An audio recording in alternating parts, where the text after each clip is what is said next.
99% من الناس بيفشلوا قبل ما يبدأوا، وانت واحد منهم.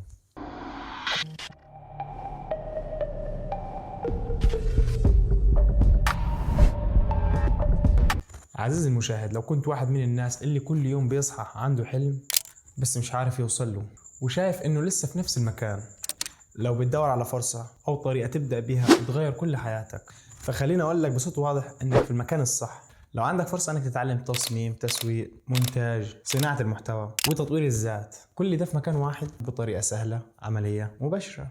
تخيل نفسك بعد سنة هتبقى وين؟ بس قبل ما نبدأ خليني اسألك كم سؤال. عمرك حسيت ان عندك مهارات كتير بس مش عارف تركز فين؟ بتحلم تبقى مصمم محترف، مسوق ناجح، او صانع محتوى يتابعه الملايين، بس مش عارف تبدأ من وين؟ بتقعد ساعات تتفرج على فيديوهات تعليمية بس لسه حاسس انك مكانك؟ المعلومات كتير والكورسات مشتتة والنتائج ولا حاجة. حاسس ان الوقت والفلوس مش مساعدك تبدأ؟ نفسك تلاقي حد يفهمك مش بس يعلمك. لو اي حاجة من دول كانت يبقى القناة دي معمولة علشانك، ولو قلت لا فاسمح لي اقول لك انك محتاج تتابعني اكتر من الناس اللي قالت خليني اعرفك بنفسي بسرعة. انا احمد عبد الرحمن جعود، مصمم جرافيك، خبير تسويق، وصانع محتوى، وفيديو اديتور محترف. لكن اللي بيميزني مش خبرتي، ده شغف اني اشوفك ناجح. بس الاهم من ده كله اني واحد زيك كنت تايه وفهمت الطريق بعد سنين، ودلوقتي قررت اختصره ليك. بدأت رحلتي كشاب زي اي واحد منكم، عندي حلم، عندي طموح، بس مش عارف ابدأ من وين. كان عندي فكرة ان اتعلم مهارات جديدة، بس كنت بواجه نفس المشكلات اللي انتوا واقفين فيها دلوقتي.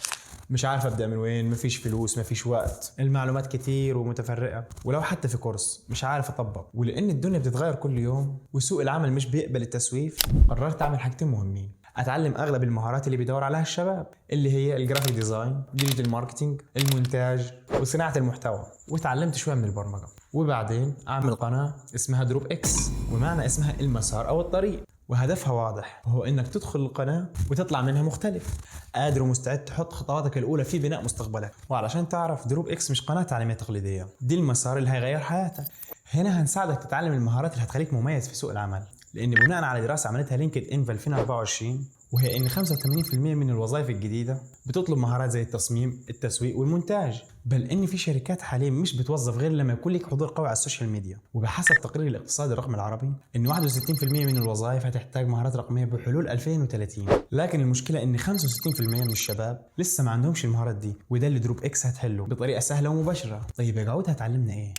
في دروب اكس هنغطي كل المهارات اللي محتاجها علشان تبني مستقبلك. هنمشي مع بعض في 5 مسارات اساسيه. المسار الاول تطوير الذات بس بشكل مختلف. هتفهم دماغك بيشتغل ازاي، وازاي تغير طريقه تفكيرك 180 درجه.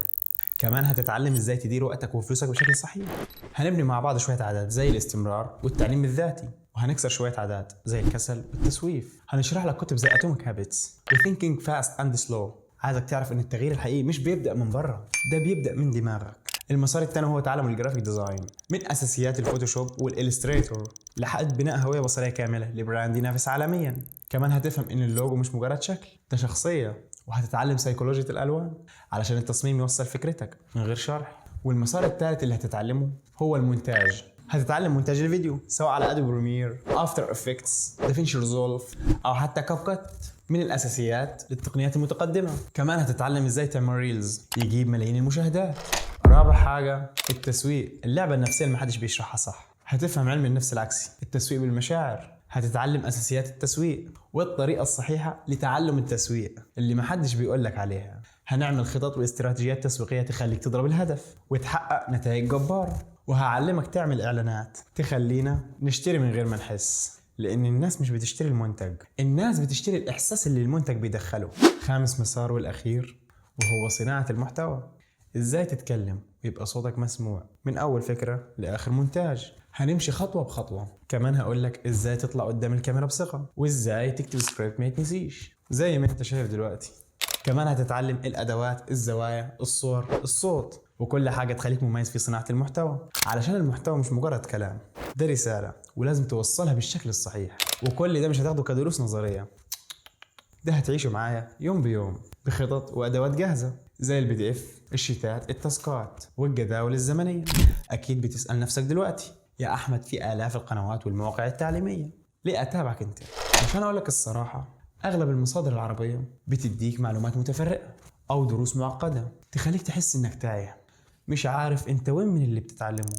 علشان كده في دروب اكس هقدم لك مسارات تعليميه متكامله ستيب باي ستيب. خليني احكي لك عن يوسف. شاب زيك كان بيحلم يكون صانع محتوى، ما بيعرفش يمنتج ولا عنده كاميرا، كان عنده موبايل وحلم كبير انه يكون صانع محتوى. كل يوم بيتفرج على فيديوهات لناس مشهوره ويقول انا عايز اكون زيهم، عندي كلام جواي عايز اقوله، عايز الناس تسمعني. بس كان دايما بيخاف يبدا ويقول مفيش وقت، ما بعرفش امنتج، مين هيتابعني؟ وفي يوم زهق من دور المتفرج وقرر في يوم ياخد خطوه في حياته. نزل كاب كات وبدأ يتعلم من اليوتيوب فيديو ورا التاني لحد ما عمل أول فيديو بسيط جدا ما جابش مشاهدات، عادي. عمل اللي بعده واللي بعده، وفي أقل من 3 شهور فيديو من فيديوهاته انفجر، بقوا الناس يستنوا ويتفاعلوا معه، وهو نفسه اتغير. ما بقاش يوسف اللي بيتفرج، بقى يوسف اللي بيأثر. ما تستناش تكون جاهز 100%، ابدأ بالإمكانيات اللي عندك، ومع الوقت هتبني الإمكانيات اللي بتحلم بيها. خدها من قعود. النجاح مش إنك تكون جاهز بكل حاجة، ده إنك تشوف فرصة، تاخد خطوة وتبدأ من مكانك، حتى لو من أوضة صغيرة. فكر معايا إيه اللي ممكن يحصل لو بدأت دلوقتي، إيه المهارة اللي لو اتعلمتها هتغير حياتك. ابدأ من دلوقتي، حتى لو الفيديو الأول محدش شافه، أنت شفته وده كفاية. كل مرة بتجرب أنت بتتقدم، كل ثانية بتتعلم فيها أنت بتقرب، وكل محاولة فاشلة في الحياة هي خطوة نجاح لبكرة. اوعى تقارن بدايتك بنجاح حد تاني، علشان هما كمان بدأوا من الصفر، بس الفرق انهم قالوا يلا نبدأ، وانت كمان تقدر تقولها النهاردة. بس خليني اصدمك واكون صريح معاك، التغيير مش سهل بس ممكن. دراسة عملتها جامعة هارفارد في 2024 ان 70% من الشباب بيحلموا يغيروا حياتهم، لكن اقل من 10% بياخدوا خطوة فعلية. تفتكر ليه؟ لان التسويف والخوف بيوقفهم. لو فعلا نفسك تتغير، خد اول خطوه دلوقتي، مش بكره، مش لما تبقى جاهز، دلوقتي. افتح موبايلك، اكتب فكره جت في دماغك او صور اي حاجه عجبتك، شوف هتبدا تتعلم ايه. المهم انك تتحرك، لان الفرق بين الشخص الناجح والشخص اللي مكانه ثابت مش الذكاء ولا الحظ ولا الفلوس. الفرق هو ان واحد بدا والتاني استنى اللحظه المثاليه اللي عمرها ما جت ولا هتيجي.